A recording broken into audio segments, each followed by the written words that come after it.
Hello, everyone. It's Spirit House again. Today we'll be reading from the message of the Divine Iliad, continuing on by Walter Russell. And we are in part two, which is 10 lectures. And we are on lecture number 6, which is entitled The Genius Inherent in Everyone. I shall read to you from the Divine Iliad.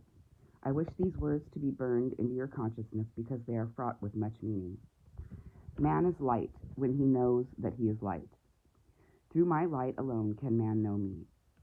To know me is to be me. When man knows the light which binds all things to me, he is then one with me. Behold in me the one inseparable. Two things that are not in my universe. There is but one. Everything that is of every other thing that is. Nothing is of itself alone. All things are indissolubly united. This is a universe of seeming, an imagined universe of thinking, an action universe of desiring. That which mind desires will appear in the image of that desire. Desire ye what ye will, and behold, it standeth before thee. Throughout the eons it has been thine without thy knowing, even though thou hast but just asked for it. Sit ye not and ask, acting not, for thy desire will not come thy way to thee unaided by the strong arms. Behold, I am within all things centering them. I am without all things controlling them. But I am not those things which I center in them and control in space surrounding them. I am the center of my universe of me. Everywhere I am is the center of all things, and I am everywhere. It is my desire to correct the commonly accepted misconception regarding the idea that geniuses are specially born. By genius, I mean that quality of consciousness possessed by such outstanding geniuses as Rubens, Leonardo, Titian, and Raphael. Such philosophers as Socrates, Plato, Marcus Aurelius, Plotinus, Lao Tzu, and Confucius. Such mystics as Buddha, Moses, Muhammad, Baha'u'llah, I hope I said that right, and the supreme mystic of all time, Jesus the Nazarene. Also are modern geniuses such as Beethoven, Mozart, Chopin, Rachmaninoff, Paderewski, Edison, Marconi, and their prototypes, which are altogether too few in these thousands of years of world history. None is so rare among men as a genius. Out of hundreds of millions, we have but one. Go down through the pages of history and count them. You can put them all on a very small page. From these few, the culture of our race and its very resurrection from the jungle has come. These few have been our path to our ultimate mountaintop. Our awareness of our very souls has come to us from these few who first found God in themselves and extended their awareness to each one of us in the measure of our ability to receive that awareness. And even more rare are the mystics, one in billions or even tens of billions. It is any wonder, then, that people say geniuses are born as geniuses and there is no hope for us. I do not blame people who say that. I do not wonder when people ask, is there any hope for me? I do not wonder when parents discourage their children who wish to be important in the world and say, there is no genius in our family, no great musician, no inventor. We are just everyday people. Why are you wasting your time? Go get a job. And that happens thousands and thousands of times as parents pull children down, inspired children who begin to know the light in themselves, who recognize the light in themselves. Desire is keen in young people at such awakening. It is a great crime for parents to strip the very souls of their children when they thus hear the inner voice of the light and wish to manifest it. We all inherit all that God has to give. The maximum of genius is in everyone. A spoonful is not given to one, and a bowlful to another, and a bushel to another. We are all born equal in the light of God. We are his omniscient light, and all of it centers in us. The only difference between the greatest genius in the world and the ordinary man is that genius is aware of the light within him, and the ordinary man is not aware of that light. The omnipotent light is in everyone, all of it, in all of its fullness. Likewise, all knowledge is in the light of everyone, awaiting one's awareness of it. Light is the self and soul of everyone. the omniscient, omnipotent, and omnipresent light, which is God. That light of all knowing is the foundation of creation. It is the one still light from which the two moving lights of its electric universe spring into manifest the one. Gradually, and all too slowly, we become aware of the light of our soul selves. We have been out of the jungle for only a few thousand years of the millions of years of man's unfolding. We are in the infancy of the human race, and wonder is that so many. I'm sorry, let me start that sentence over. We are in the infancy of the human race. The wonder is that so many have become aware of even so much. Do not include among so-called geniuses the men of great information who have given us discoveries based upon research and observation. Those men are no greater in knowledge than the ancient men who discovered the flame, the wheel, the boat, and the sail for the boat.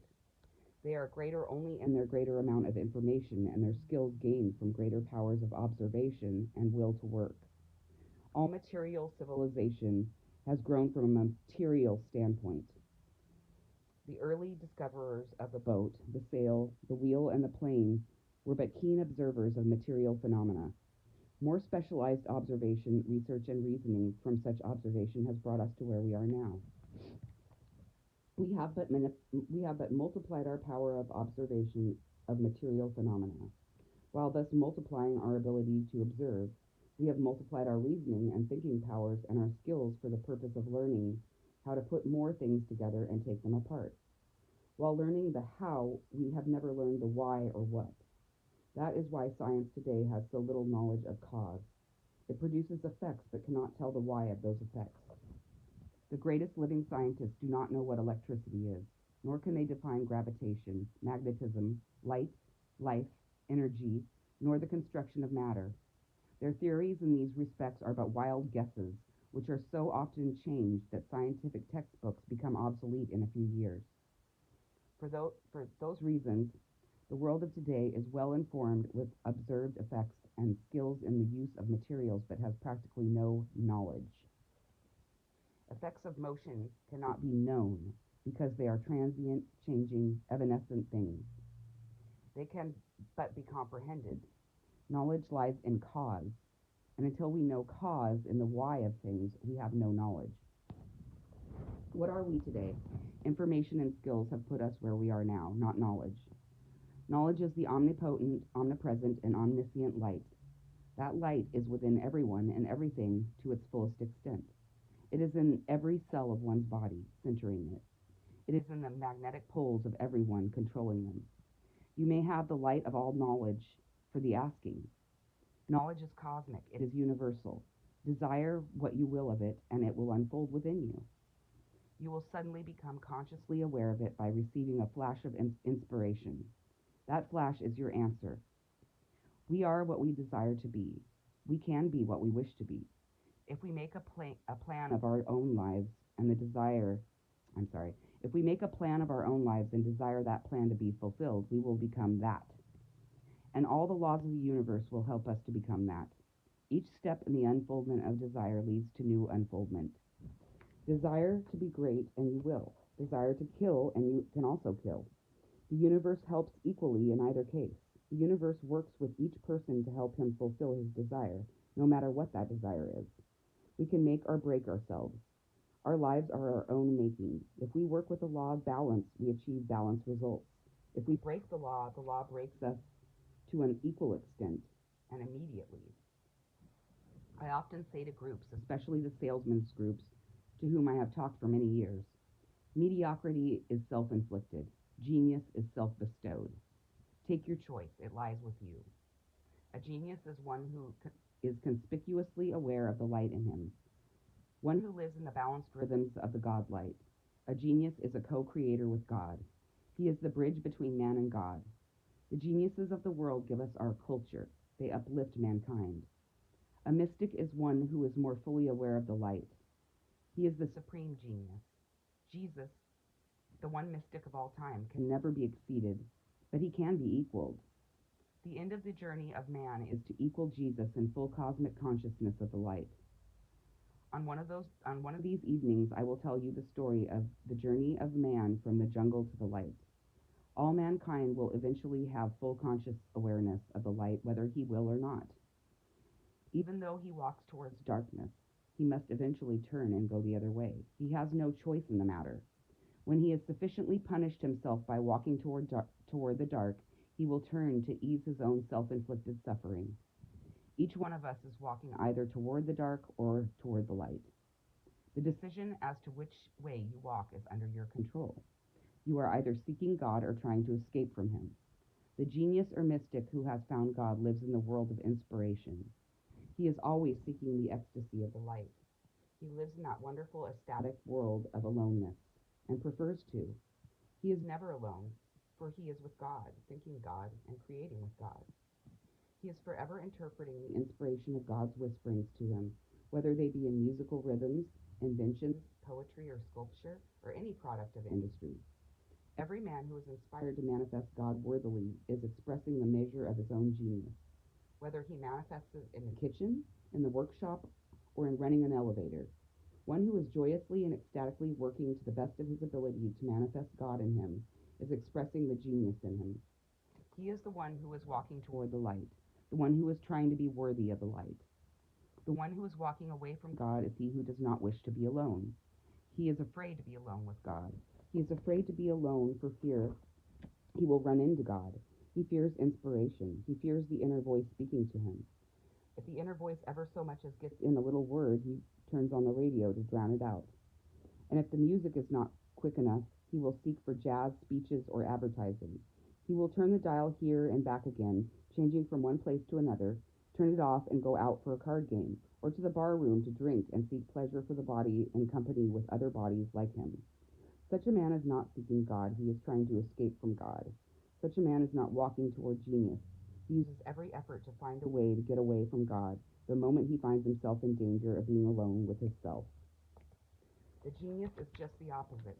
He seeks the forest, the quietude of nature. He seeks good music, good literature, uplifting things. The great creator, Rachmaninoff, multiplies himself by dividing himself and giving himself and those divided parts to the whole world for its uplift. The one who is walking away from God divides himself by himself. That is the seed he sows for which he reaps the harvest of mediocrity and failure to achieve eternal values.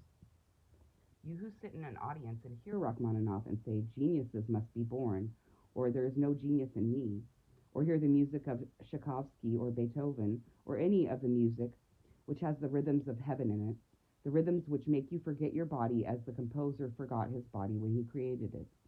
You who feel thrills up and down your spine while you listen to it are a mirror which is reflecting that genius.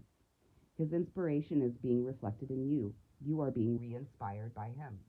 And that is the evidence of your genius, whether you perform it or not, or whether you have ever done anything in your life to express genius. When you are thus inspired by another, you are multiplying yourself by knowingly becoming one with other selves. You are unifying your soul with the universal soul through your increasing awareness of the universal soul. The very fact of its reflection in you is evidence of your own inner genius. You love it, and you walk alone afterward to be an ecstatic aftermath of that wonderful harmony. For days it keeps recurring to you, whispering the reflection of cosmic rhythms back to you. For days they pulse in your heart and become a part of you, a permanent part of you. It is as though they said to you, be me, I am the light. The music you heard was the inner voice of the light. It was the door to the light through which you can enter. Wherever you hear good music or see good art, wherever you are inspired by anything whatsoever and uplifted by it to any extent whatsoever, you are walking toward your own genius in the light and away from mediocrity. However, the fruit of genius does not drop into one's lap. One cannot be a wishful thinker, sitting idly, waiting for the material manifestation of one's thought. All the great geniuses I have known have certain traits in common, and not the least of these is a great capacity for work. They find inspiration in their great reverence for nature and a deep desire to be alone.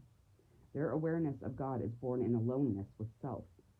Personal contact with such men as Paderewski, Leopold Godowsky, George Gershwin, Osip Gabrilowitz, Victor Herbert, John Philip Sousa, Caruso, and others among musicians With Coolidge, Shapley, Michelson, Millikan, Jeans, Edison, and others of the great scientists and inventors, whose, whose living proof to me that these men had unfolded their genius because of their cooperation with God. In their oneness with the source, they became immune from fatigue, and their inner awareness is portrayed in a seemingly unlimited personal power of accomplishment. Likewise, I too found the kingdom of heaven within me. Since the age of 7, I have consciously walked and talked with God. Whatever I have created has been co-created with God, in that ecstasy of mind, which is the unchanging nature of God. Whatever I have achieved is because of the awareness of God working with me as one mind, achieving through me as one thinker, not 2 or 3 times a day, before and after meals by saying prayers periodically in words, but continuously, consciously, moment by moment. I do not think I have ever prayed in words. I pray in conscious desire. I pray in concepts of whole ideas, not parts. I never go to sleep at night without consciously thinking that kind of prayer in which I express desire in whole ideas of what my day for the morrow must be. I do not weaken my prayer by trying to find words for it. I keep my desire strong by not thus dividing it into words or parts. My prayers are communions, not conversations. The night is the most important part of life. We waste our precious nights through not knowing what sleep means and what it is that sleeps. Certainly it is not consciousness which sleeps. It is also certain that there is no such state as unconsciousness. We must know that in order that we may make use of our nights to hasten our journey to our mountaintop and not be limited to the day alone. The day is for thinking and acting. The night is for gaining new knowledge and inspiration for manifesting God in a masterly way. If our thinking is an extension of light within us, our creations are masterpieces, and they must be because God does not fail us when he inspires us with his mighty rhythms.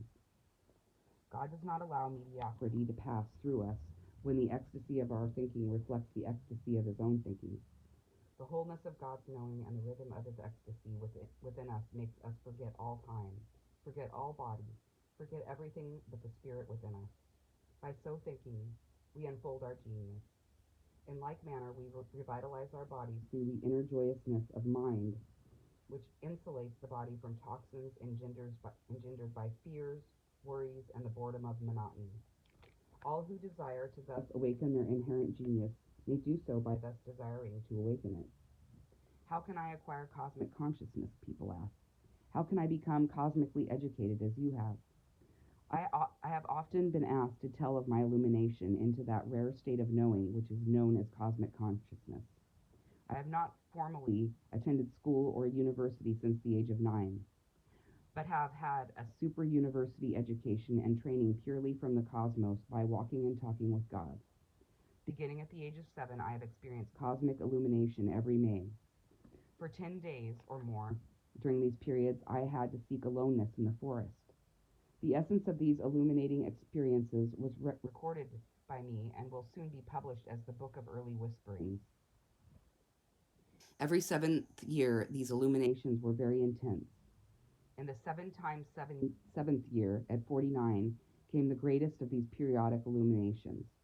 It was at that time that the cosmic state of all-knowing remained with me for 39 days and nights. During those 39 days of illumination, the divine Iliad was written. This divinely inspired cosmic message was given by our Father so that man could transform himself through new comprehension of his still light and his electric wave universe of moving light. Many people desire cosmic illumination at its fullest, as the great mystics have experienced it. This rare experience is very dangerous because it is very difficult for the severed consciousness to again function in the body by normal coordination of sensation and consciousness. The best way to acquire the light is to become aware of it gradually. Seek it by desiring it. New awareness and comprehension will then slowly awaken in you as the inner voice awakens through inspiration. It is better to be gradually transformed as the whole human race marches toward the mountaintop than to have it all at once and suffer the crucifixion and aloneness of being ahead of your time and waiting long, patient years in which you may not even speak of it. And here's a quote from The Secret of Light, from Walter Russell's book, The Secret of Light, that they added to this. Man is forever seeking the light to guide him on that long, tortuous road which leads from his body's jungle to the mountaintop of his awakening soul. Man is forever finding that light. Man is forever finding that light and is being forever transformed as he finds it. And as he finds it, he gradually finds the self, which is the light. And as he becomes more and more transformed by the godlight of the awakening self within him, he leaves the jungle farther behind from him in the dark from which he is being released by his gradual transformation from the electric awareness of the spirit. There are those who seek the light who are discouraged because they seemingly cannot find it, being wholly unaware that they have been forever finding it. Unknowing ones expect to find it all at once in some blinding flash, revealing all power, all knowledge, and all presence. It does not come that way until one is nearing his mountaintop. Man cannot bear too much of the light at a time while his body is still new. It is too near its jungle to bear the light. All who are well out of the jungle have already found enough of the light to illuminate their way out of the depths. They are forever finding all they can bear. He who is far out of the jungle and still seeks the light in the highest heavens is forever finding it and is forever being transformed as he finds it. The dark road from man's jungle to his mountaintop glory becomes ever more illuminated during the ascent of man from his body to the spirit. It is a hard but glorious road to climb. All must make it. The ascent of man from the dark to the light is the forever repetitive play which man is playing on this planet. When all mankind has found the light, the play will be finished. Likewise, this planet will be finished as its abode for man. It will then be rolled off into its ever-expanding orbit where Venus is gradually being rolled into place to become the stage for the next repetition of the ascent of man in the solar system. We actors of the play must, therefore, be content with the lines of the play revealed to us each moment in life. We must likewise ever be joyous at our continuous transformation bit by bit, moment by moment, from day to day and from year to year. And each one of us learns his part line by line, the better to fulfill them worthily. All parts of the play manifested by man are experiences which become actions of the play. All experiences are part of man's unfolding, each a part of his own journey from the dark to the light which constitutes the play. All experiences are steps in man's journey from the jungle to man's mountaintop of glory. All experiences, therefore, are good experiences. There is naught but good, there is no evil. There is naught but life, there is no death. I shall end where I began, unquote. That was the end of the quotations from the book, or The Secret of Light. I shall end where I began by reminding you in burning words from the divine Iliad, which I wish to recall for your own salvations. Man is light when he knows that he is light. Through my light alone can man know me. To know me is to be me. When man knows the light which binds all things to me, he is then one with me. And that's the end of lecture number 6.